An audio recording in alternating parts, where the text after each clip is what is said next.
Okay, Ji. In this question, if you just see that the coordinate of the midpoint is 1, comma 2, right? And the length of the line AB is 10 units. If the gradient of AB is 0, now whenever the gradient is 0, remember this, that it is parallel to what x-axis? It is parallel to x-axis, right? So at any point of x, your y has to be what same? If this is 3, so obviously here it will be 3 as well, this will be 3, 2, this will be 3, 2, right? So here in this case, if you just see, so this is x-axis, this is y-axis, and they said that it is parallel with the gradient of the point 1, comma 2, right?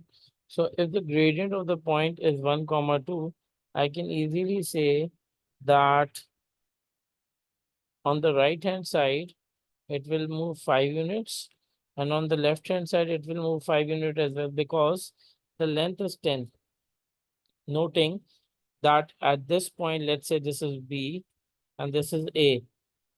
At this point, your Y is 2 because of the property, as I said, but your X will be horizontally distance because of the change in the distance moving from 1, and if I add just 5, so it will move to 6. So this should be 6. Whereas on the left hand side, if we just subtract -5, so this should be what? -4. So the two coordinates that we will have is -4, comma 2, 6 and 2. Then in part B, if you see that AB is 3 upon 4. So knowing that the gradient represents y2 minus y1 upon x2 minus x1. So this is basically the change.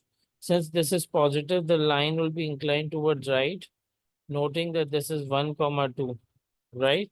Now, since I know that at each point of this line, let's say this is A and this is B, the gradient of all the point is going to be same as 3 upon 4. But 3 is change in y, right? And 4 is change in x. So similar way, if I take gradient of 1, comma 2 and B, it is going to be 3, 4. Similarly, A and the midpoint will be obviously again 3 and 4. So can we just say that your x coordinate is 1, 1 plus 4 will be 5. So coordinate will be 5. And your y coordinate is 2, 2 plus 3, change vertically. It will be 5 as well. So 5, comma 5 will be the point for B. Whereas for point for A, since x is 1 and the change is towards left, that means -4. So obviously this is going to be -3. And if we just look at y2 going downwards, -3, this should be -1. So -3, comma -1 will be point for A. So this is -3 and -1, and this will be 5, comma 5.